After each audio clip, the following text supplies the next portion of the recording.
ஆன்மீக சொந்தங்கள் அனைவருக்கும் அன்பான காலை வணக்கம். நாம் நம்மளுடைய சேனலில் தொடர்ந்து நிறைய சுவாரஸ்யமான ஆன்மீகம் சார்ந்த தகவல்களை தாங்க பார்த்துட்டு வந்துட்டு இருக்கோம். அந்த வரிசையில் இன்றைக்கி என்ன பார்க்க போகிறீங்க அப்படின்னா, டிசம்பர் மாதம் முடியறதுக்குள்ள டிசம்பர் 31க்குள்ளே இந்த விஷயங்கள் எல்லாமே மேசராசி என்பர்களுக்கு கண்டிப்பாக வந்து நடந்தே தீரும். ஸோ அப்படி என்னென்ன விஷயங்கள் எல்லாம் உங்களுக்கு நடக்க போகுது, என்ன மாதிரியான மாற்றங்களை நீங்கள் சந்திக்க போகிறீங்க, பிறக்க இருக்கக்கூடிய புத்தாண்டை நீங்கள் எப்படி வரவேற்க இருக்கீங்க அப்படின்றத பற்றியெல்லாம் தெளிவாக இந்த பதிவில் பார்த்து தெரிஞ்சுக்கலாம். வீடியோக்குள்ளே போகிறதுக்கு முன்னாடி நீங்கள் இன்னும் நம்ம சேனலை சப்ஸ்கிரைப் பண்ணாமல் இருக்கீங்க அப்படின்னா மறக்காமல் சேனலை சப்ஸ்கிரைப் பண்ணிக்கோங்க. கூடவே பக்கத்தில் இருக்கிற பெல் சிம்பிளையும் கிளிக் பண்ணிக்கோங்க. அப்போ தான் நாங்கள் போடக்கூடிய வீடியோக்கள் எல்லாமே உங்களுக்கு நோட்டிஃபிகேஷனை உடனுக்குடன் வந்தடையும். நீங்களும் பார்த்து பயன்பெறலாம். வாங்க வீடியோக்குள்ளே போகலாம். 2025 வருடத்தினுடைய கடைசி மாதமான டிசம்பர் மாதத்தில் மேசராசிக்காரங்களுக்கு பொதுவான ஒரு பலன்கள் எப்படி இருக்குது அப்படின்றதையும், கிரகநிலைகளின் சார்ந்த நிலைகளை பொறுத்து தொழில், வேலை, நிதிநிலை, ஆரோக்கியம் அப்படின்றத பற்றியெல்லாம் தெரிஞ்சுக்க போகிறோம். வீடியோ பார்த்தீங்கன்னா உங்களுக்கு ரொம்பவே இன்ட்ரெஸ்டிங்காக இருக்கும். ஸோ ஸ்கிப் பண்ணாமல் தொடர்ச்சியாக பார்த்து பயன்பெறுங்க. மேசராசி நேயர்களை பொறுத்த வரைக்கும் இந்த காலகட்டங்களில் முக்கியமான ஸ்தானத்தில் ஒரு சில கிரகங்கள் வந்து என்ட்ரி கொடுக்க போகிறாங்க. ஸோ இப்படி என்ட்ரி ஆகக்கூடிய இந்த கிரகங்கள் என்ன மாதிரியான அதிர்ஷ்டங்களை எல்லாம் உங்களுக்கு ஏற்படுத்தி கொடுக்குறாங்க, என்னென்ன விஷயத்தில் கவனமாக இருக்கணும், அது மாதிரி உங்களுக்கு எச்சரிக்கைகளை கொடுக்குறாங்க அப்படின்றதெல்லாம் தொடர்ந்து பார்க்கலாம். அதாவது மேசராசி ராசி மண்டலத்தில் முதலாவதாக இருக்கக்கூடிய ராசி.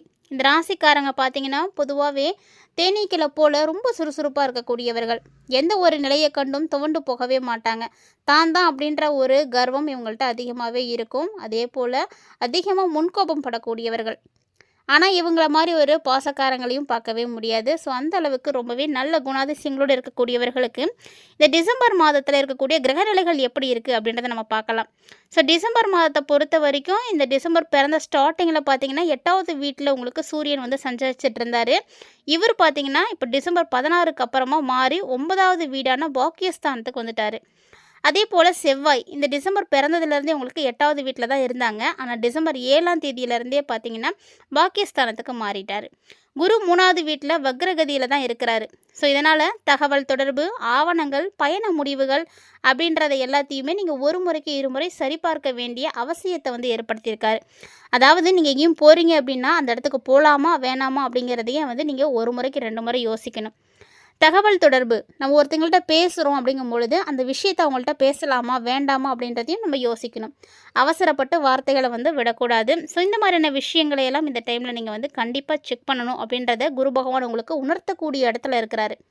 அதனால் நீங்கள் என்ன செஞ்சாலும் யோசித்து செய்யுங்க. சனி பகவான் பார்த்தீங்கன்னா இந்த டிசம்பர் மாதம் முழுக்க உங்களுக்கு 12ஆம் வீடான விரயஸ்தானத்தில் தான் இருக்கிறாரு.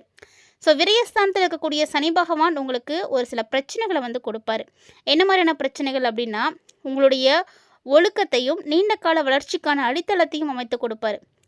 ஸோ நீங்கள் எப்படி இருக்கணும், என்ன மாதிரியான வாழ்க்கை முறையில் இருக்கணும், எப்படி வந்து நல்லது கெட்டதெல்லாம் சரி பார்த்து செய்யணும், எப்படி ஒழுக்கமாக இருக்கணும் அப்படின்றதெல்லாம் நீங்கள் இப்போ தான் தெரிஞ்சுக்க போகிறீங்க.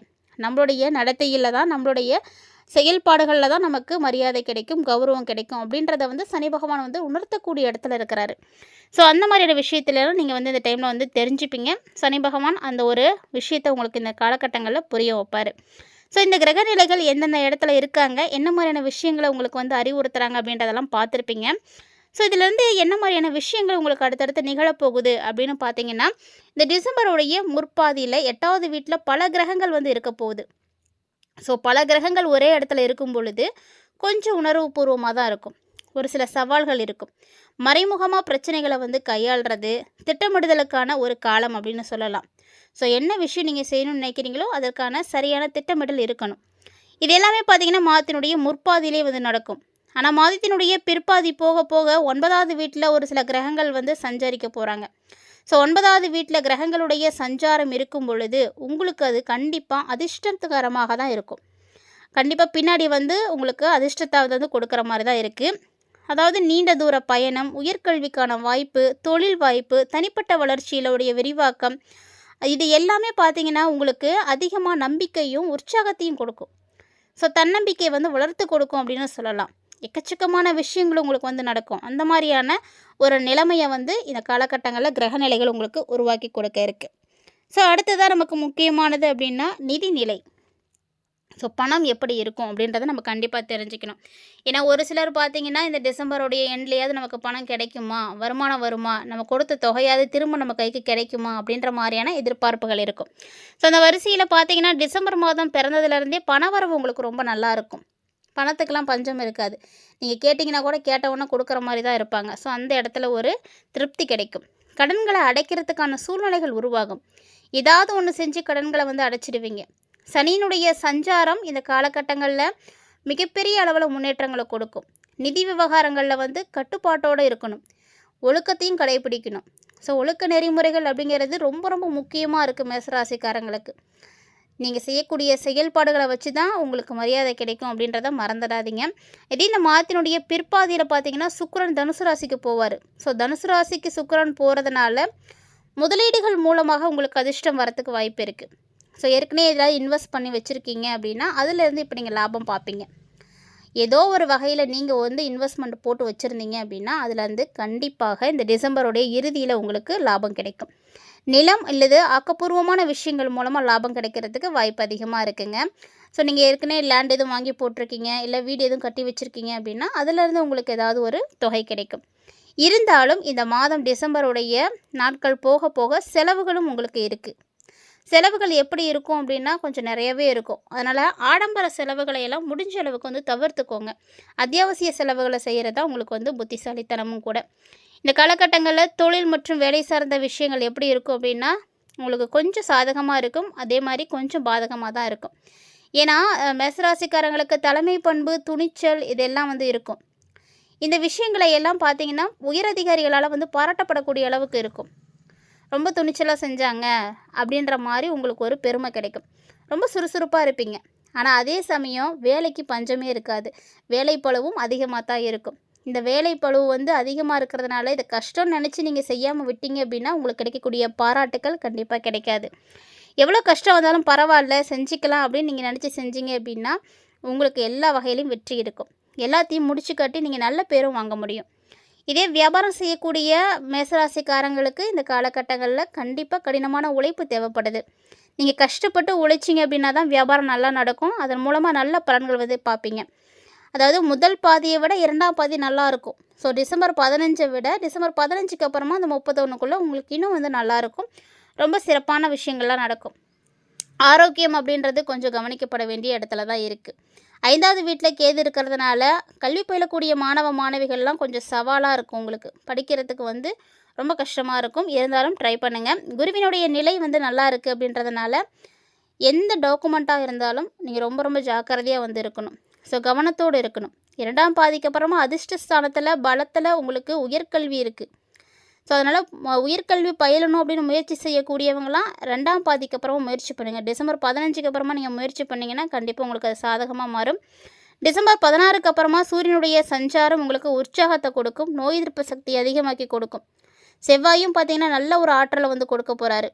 செவ்வாய் அதிகமான ஆற்றலை கொடுத்தாலுமே கூட சின்ன சின்ன காயங்களை ஏற்படுத்திடுவார். ஏன்னா நீங்கள் ரொம்ப ஆக்டிவாக இருப்பீங்க. துருன்னு எல்லாத்தையும் செஞ்சு அடிபடுறதுக்கான வாய்ப்பெல்லாம் இருக்குது. ஸோ எந்த விஷயம் செஞ்சாலுமே நிதானமாக இருக்கணும், பொறுமையாக செய்யுங்க. இந்த காலகட்டங்களில் உடல் ஆரோக்கியத்தில் பிரச்சனை இருக்கக்கூடிய மேசராசி என்பர்கள்லாம் மீண்டு வரத்துக்கான வாய்ப்பு. நல்ல ஒரு உணவு சாப்பிடுங்க, உடற்பயிற்சி எடுத்துக்கோங்க. கவனமாக இருந்தீங்க அப்படின்னா ஆரோக்கியத்தில் பெருசாக உங்களுக்கு எந்த பாதிப்பும் இருக்கவே இருக்காது. குடும்பம் சார்ந்த விஷயங்களும் அப்படி தான். இந்த டிசம்பருடைய தொடக்கத்திலேயே குடும்ப உணர்வுகளில் உணர்ச்சி ரீதியான விஷயங்கள் உங்களுக்கு நடக்கும். தீவிரமான உரையாடல் கூட இருக்கும். கருத்து வேறுபாடுகளை ஏற்படுத்தி கொடுத்துடும். ஒருத்தருக்கு ஒருத்தர் வந்து மனஸ்தாபத்தை வந்து வளர்த்து கொடுத்துடும். ஸோ இது எல்லாமே மேசராசிக்காரங்களுக்கு கண்டிப்பாக இந்த டிசம்பரில் நடக்கும். டிசம்பர் 20க்கு அப்புறமா உங்களுக்கு கண்டிப்பாக மாற்றம் இருக்கும். ஏன்னா அப்போது வந்து உங்களுக்கு செய்தது தவறு அப்படின்ற மாதிரியான உணர்ச்சிகள் எல்லாம் வந்துடும். ஸோ டிசம்பர் 20க்கு அப்புறமா உறவுகளுக்குள்ள பாசம், அரவணைப்பு, உற்சாகம் இதெல்லாம் உங்களுக்கு இருக்கும். அதே போல் வாழ்க்கை துணையும் உங்களுடைய ஆலோசனைகளுக்கு வந்து ஒத்து போவாங்க. நன்னம்பிக்கை கிடைக்கும். உங்களுடைய அன்புக்குரியவங்களோட நீங்கள் மகிழ்ச்சியாக உங்களுடைய நேரத்தை நீங்கள் செலவீடு செய்ய முடியும். இது எல்லாமே எப்போ கிடைக்கும் அப்படின்னா மேசராசிக்காரங்களுக்கு டிசம்பர் 20க்கு அப்புறமா நடக்கிறதுக்கு வாய்ப்பு நிறையவே இருக்குது. ஸோ இவ்வளோ விஷயங்களுமே பார்த்திங்கன்னா இந்த டிசம்பர் 31க்குள்ளேயே வந்து மேசராசி என்பர்களுக்கு வந்து நடக்க இருக்குது. ஸோ என்னென்ன விஷயங்கள் எப்படி நடக்குது, எதிலெல்லாம் நீங்கள் கவனமாக இருக்கணும், எப்படிலாம் செயல்படணும் அப்படின்ற மாதிரி நிறைய தகவல்களை வந்து தெரிஞ்சிட்ருப்பீங்கன்னு நினைக்கிறேன். இருந்தாலுமே கூட கிரக அமைப்புகளின் மூலமாக பிரச்சனைகள் வந்து ஏற்படுது அப்படின்னா கிரகநிலைகள் சார்ந்த பரிகாரங்கள் செய்கிறது உங்களுக்கு ரொம்ப சிறப்பாக இருக்கும். ஸோ அந்த வகையில் மேசராசி அன்பர்களே முருகப்பெருமான வழிபாடு செய்கிறது உங்களுக்கு மிகப்பெரிய நன்மைகளை வந்து ஏற்படுத்தி கொடுக்கும். ஸோ இந்த டிசம்பர் மாதத்தில் முழுக்க முழுக்க முருகன் வழிபாடு செய்யுங்க. வள்ளி தெய்வானையோடு இருக்கக்கூடிய முருகனை நீங்கள் வழிபாடு செய்கிறது உங்களுடைய குடும்பத்துக்கு ரொம்பவே நல்லது. மேலும் செவ்வாய்க்கிழமை வியாழக்கிழமைகளில் துர்க்கை அம்மனையும் வழிபாடு செய்யுங்க. நீங்கள் துர்க்கையை வழிபாடு செய்ய செய்ய உங்களுக்கு ஏற்படக்கூடிய தடைகள் எல்லாமே வந்து நீங்கி போகும். இதெல்லாம் வழிபாடுகள் செய்யறதுக்கு விருப்பம் இல்லை அப்படின்றவங்க ஆதரவற்ற இல்லங்களுக்கு உங்களால் முடிந்த உதவிகளை வந்து செய்யுங்க. ஸோ தெய்வீக வழிபாடுகளும் உங்களுக்கு நல்ல பலன்களை கொடுக்கும். நீங்கள் செய்யக்கூடிய தான தர்மங்களும் உங்களுக்கு வந்து நல்ல பலன்களை கொடுக்கும். உங்களுக்கு எது விருப்பமாக இருக்கோ அதை நீங்கள் செய்துக்கோங்க. இந்த டிசம்பர் மாதம் சிறப்பாக இருக்கிறதுக்கு இந்த எளிமையான வழிபாடுகளை செய்யுங்க. கண்டிப்பாக நல்லது நடக்கும். இந்த பதிவில் நிறைய தகவல்களை மேசராசி என்பர்களாகிய நீங்கள் தெளிவாக பார்த்துட்ருப்பீங்கன்னு நினைக்கிறேன். வீடியோ உங்களுக்கு பிடிச்சிருந்தது அப்படின்னா லைக் பண்ணுங்கள், ஷேர் பண்ணுங்கள், மறக்காமல் கமெண்ட் பண்ணுங்கள். இது மட்டும் இல்லாமல் இது போல் இன்னுமே பல இன்ட்ரெஸ்டிங்கான தகவல்கள் நம்மளுடைய சேனலில் தினந்தோறுமே பதிவேற்றம் செய்துட்டு இருக்கும். ஸோ அதையெல்லாம் நீங்கள் தொடர்ந்து பார்க்கணும் அப்படின்னு விருப்பப்பட்டீங்கன்னா மறக்காமல் நம்ம சேனலை சப்ஸ்கிரைப் பண்ணிவிட்டு ஃபாலோ பண்ணிக்கோங்க. மேலும் இது போல் நிறைய இன்ட்ரெஸ்டிங்கான சுவாரஸ்யமான தகவல்களோட மற்றும் ஒரு ஆன்மீக தலைப்பில் சந்திக்கலாம்.